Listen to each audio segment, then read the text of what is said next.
कक्षा 7 वाले प्यारे बच्चों, गुड मॉर्निंग।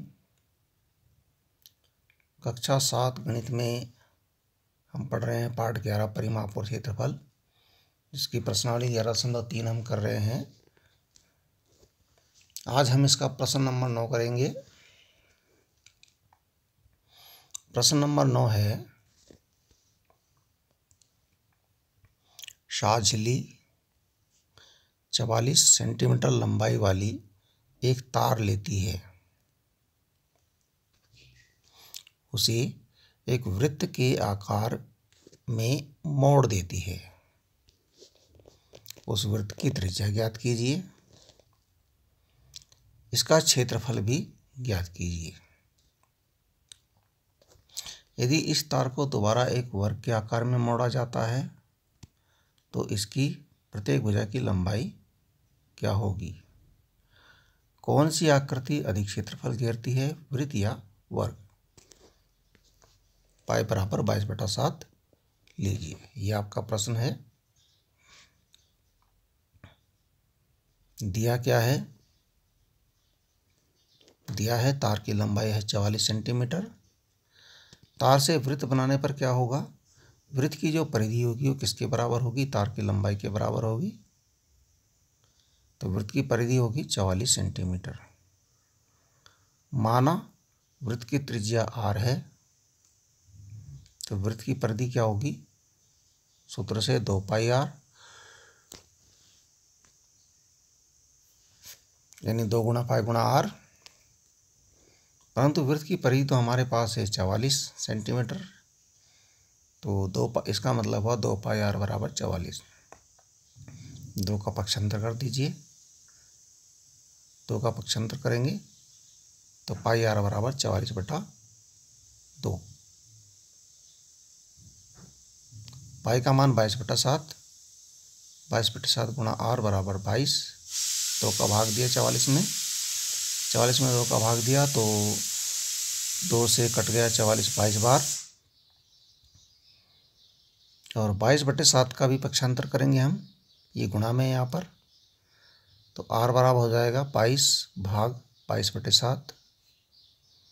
तो r बराबर क्या हो जाएगा? 22। और भाग, भिन्नों का भाग कैसे करते हैं? इसका व्युत्क्रम करेंगे, गुणा का चिन्ह लगाया हमने, 7/22 हो जाएगा। तो r बराबर हो जाएगा 22 गुणा 7/22। अब 22 से 22 कट जाएगा, क्या बचेगा? 7। r बराबर 7 सेंटीमीटर। अब आगे देखिए, वृत्त का क्षेत्रफल क्या हो जाएगा? वृत्त का क्षेत्रफल बराबर πr² होता है।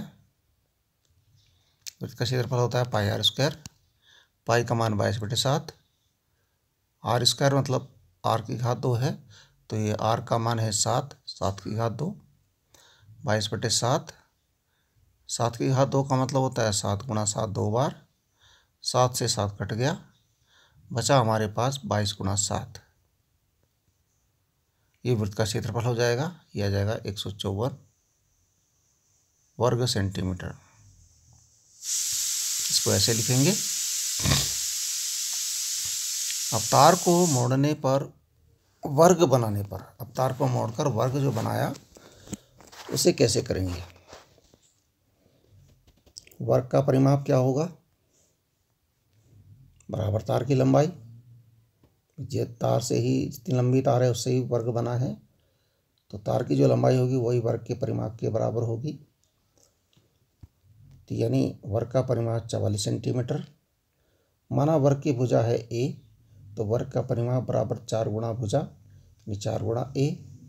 परंतु वर्ग का परिमाप है 44, इसका अर्थ है 4 गुणा a बराबर 44। अब वर्ग, अभी आप इसको पक्षांतर करके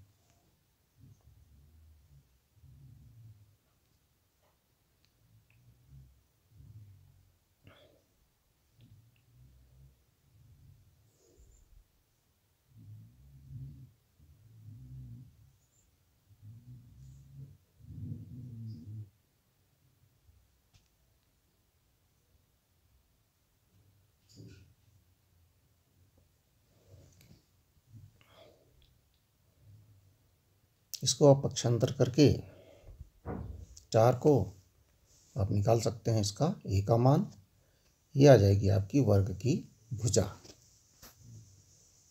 वर्ग की भुजा आएगी, आप ए का मान निकालेंगे, 4 बटे में जाएगा, भाग में जाएगा। ए का मान 4 से 44 को काटेंगे तो आपका ए का मान आ जाएगा 11 सेंटीमीटर। अब वर्ग का क्षेत्रफल हो जाएगा भुजा गुणा भुजा, भुजा गुणा भुजा, यानी ए गुणा ए, इसका मतलब 11 गुणा 11, 11 आएगा, आप स्वयं निकालेंगे। 11 गुणा 11 करेंगे, वो आएगा 121 वर्ग सेंटीमीटर। ठीक है। अब किसका क्षेत्रफल अधिक है ये आप देख लेंगे। वृत्त का क्षेत्रफल अधिक है कि वर्ग का क्षेत्रफल अधिक है, वो आप यहाँ पर देखेंगे।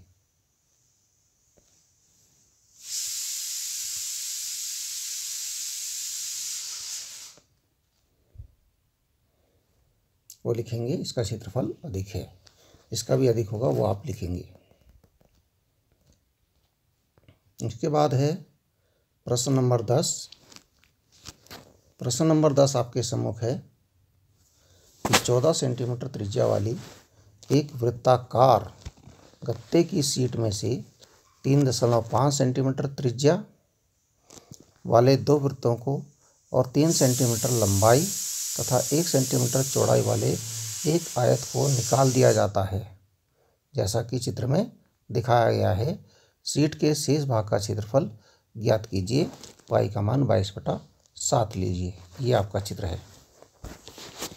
ये बड़ी शीट है, इसमें से 2 वृत्त, एक वृत्त ये और एक वृत्त ये काट कर निकाला गया है, एक ये आयत काट कर निकाला गया है। दिया है वृत्ताकार गत्ते की शीट की त्रिज्या r बराबर 14 सेंटीमीटर। निकाले गए वृत्तों की त्रिज्या 3.5 सेंटीमीटर। यहाँ वृत्ताकार गत्ते की जो शीट है बड़ी है, उसकी त्रिज्या हमने कैपिटल R से प्रदर्शित की है, कैपिटल R से। कैपिटल R बराबर 14 सेंटीमीटर। और निकाले गए जो वृत्त हैं छोटे हैं, उनकी त्रिज्या हमने स्मॉल r से प्रदर्शित की है, स्मॉल r बराबर 3.5 सेंटीमीटर।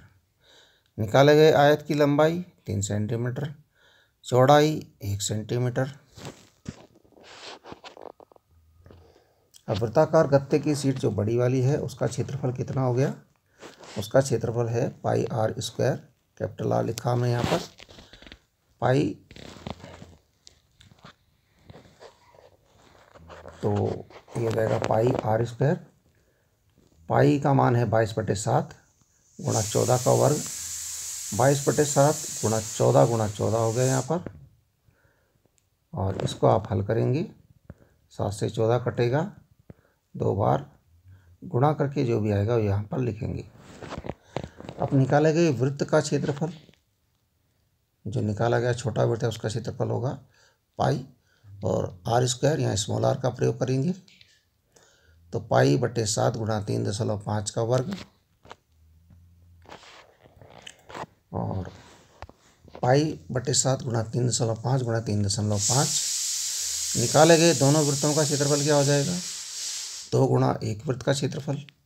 जो एक वृत्त का यहाँ पर निकलेगा ये आपने निकालना है, यहाँ पर लिखना है, गुणा करके काट के जो भी है उसको लिखना है। अब एक वृत्त का फिर उसमें जो आएगा दोनों वृत्तों का क्षेत्रफल, जो भी क्षेत्रफल आएगा उसमें 2 के गुणा करके दोनों वृत्तों का क्षेत्रफल हो जाएगा।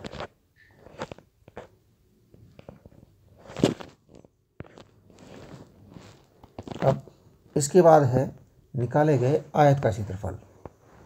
आयत का क्षेत्रफल होता है लंबाई गुणा चौड़ाई, L गुणा B। लंबाई है 3, चौड़ाई है 1, 3 एकम 3 वर्ग सेंटीमीटर। अब आपने क्या करना है, शीट के शेष भाग का क्षेत्रफल ज्ञात करना है जो बचा हुआ है। वृत्ताकार गत्ते की शीट का में से कैसे निकलेगा? बराबर वृत्ताकार गत्ते की शीट के क्षेत्रफल में से निकाले गए दोनों वृत्तों का क्षेत्रफल और निकाले गए आयत का क्षेत्रफल, इसको हमने दोनों को जोड़ करके घटाना है। ठीक है। निकाले गए वृत्तों का क्षेत्रफल और निकाले गए आयत का क्षेत्रफल दोनों को जोड़ करके वृत्ताकार गत्ते की शीट के क्षेत्रफल में से घटाना है। ये हमने सब निकाल रखे हैं पहले ही। ठीक है, ठीक है, फिर अपना काम कीजिए। धन्यवाद।